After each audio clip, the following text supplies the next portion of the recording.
Everyone's talking about the 50-year mortgage. Is it a good thing? Is it a bad thing? We're going to use numbers and data to show you why getting a 50-year mortgage can be a horrible idea.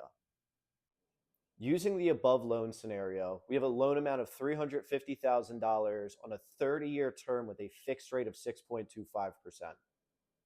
Your mortgage payment's $2,155. But here's what nobody talks about when you get a mortgage, and that's the total interest you're actually going to pay over the life of your mortgage. When you first start paying a mortgage, barely any of your mortgage payment actually goes towards the principal. In this example, only 15% of your actual mortgage payment goes towards the principal. In the first 12 months, you're going to pay $25,800 in mortgage payments, but less than $4,000 actually goes towards the principal of your balance.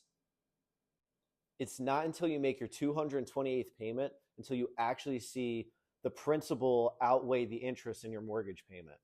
Literally, it takes 19 years on a 30-year term. So what is a 50-year mortgage going to look like?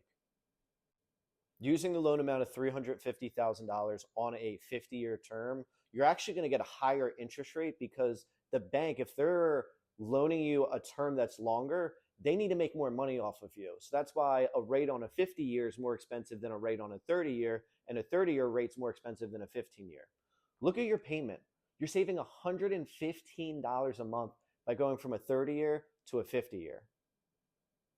Between principal and interest, you're going to pay over $1.2 million over the 50 years. But this is crazy.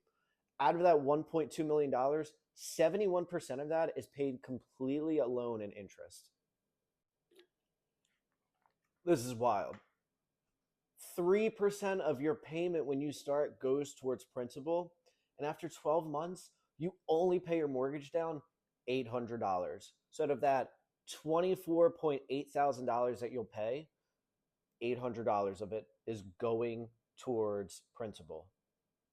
It's going to take you 40 years before you start to see a difference between the principal and the interest actually start to balance out. I know this was a long video, and if you've gotten to this point, you've probably already heard people say why this is a bad idea, but I wanted to personally show you the numbers and the data so you can see for yourself exactly why this is a horrible decision. I'm praying it doesn't get approved, because the truth is, when this gets approved, you're going to have agents and loan officers that have predatory practices smashing these options down people's throats. Do not be that person if this gets approved. Thanks for coming to my TED Talk.